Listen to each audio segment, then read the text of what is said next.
finally got my 35mm f1.4 G Master from Sony. It came yesterday, and I got a call from my local camera shop, Horn Photo, and I came in the very next day to pick it up. I jumped on it because when I saw the announcement, I saw that it was going to be lighter, it's going to be a better focusing lens, and it's going to be smaller. So, and not only that, it's a cheaper lens. So I jumped right on in and signed up. Took a while because there were some production issues, but we finally have it shipping in some places, and I'm glad to have it finally in my hands. So why did I, switch if I already had a pretty good 35mm with that Zeiss lens? The main reason I would say is that 35mm is probably my favorite focal length. If I were to choose only one lens or one focal length to shoot for the rest of my life, and only that one lens, I would probably pick the 35mm. I think it's just because you can shoot a variety of images with it. You can shoot some wide stuff, some establishing shots, and because it has an f1.4 aperture, you can really get blurry backgrounds, and it's good in low light situations. So it's a really nice all-around lens for me. The way I see the world, I see pretty much everything in 35mm. So it was a no-brainer for me. I wanted to upgrade right away. But really, the main deciding factors for me is that it was a newer focusing system, so it's quieter. That's really important when you're shooting video, not as much when you're shooting photos and stills only. If you're shooting video, this is probably a worthwhile upgrade for you.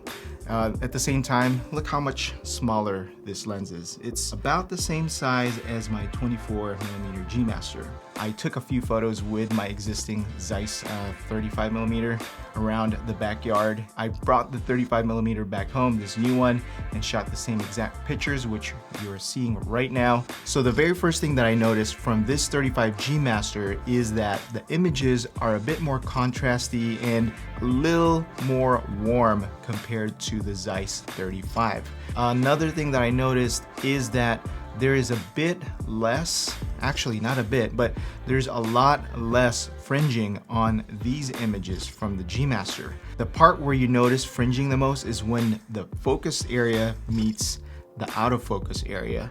And right there where it meets, you'll see fringing.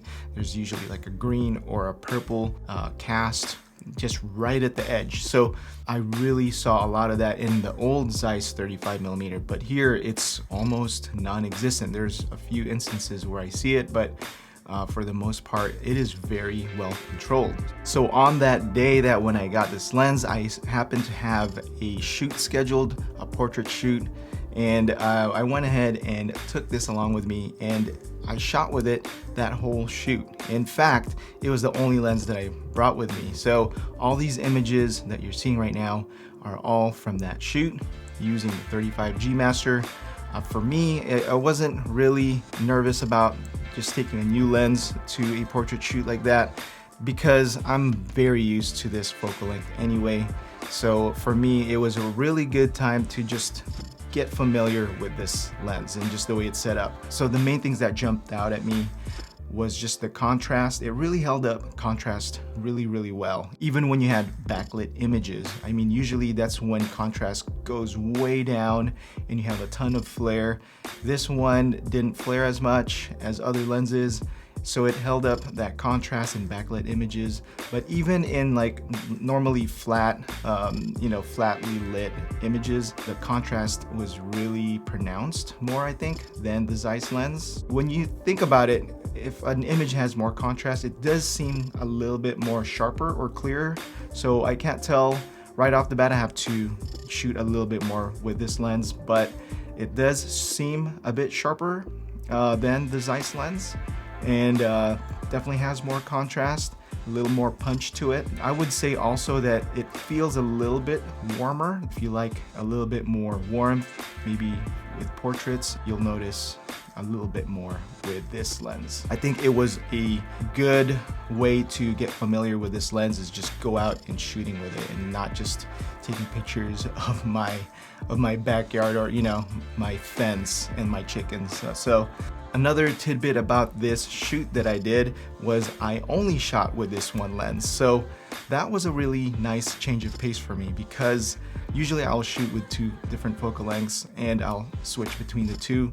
But this enabled me to just not think about any other thing other than what's in front of me. So my focal length is already decided for me. I'm only shooting with a 35, which is I'm very comfortable with that, so that wasn't an issue. So really the only things that were in my mind was composition, lighting, and the moment. So that was a really good change of pace, and I'm glad I had a chance to do that and do it with this new lens, so I can get more familiar with it and see really how the images come out from this lens. So that'll do it for this video. Thanks for joining me in diving into this first look with the Sony 35 1.4 G Master. I'm sure that I'm going to be using this a lot more. So if I have any additions or any new thoughts about it, I'll make sure to make a new video. But if you have a question, make sure to put it in the comments below, and I'll see you in the next video. Peace.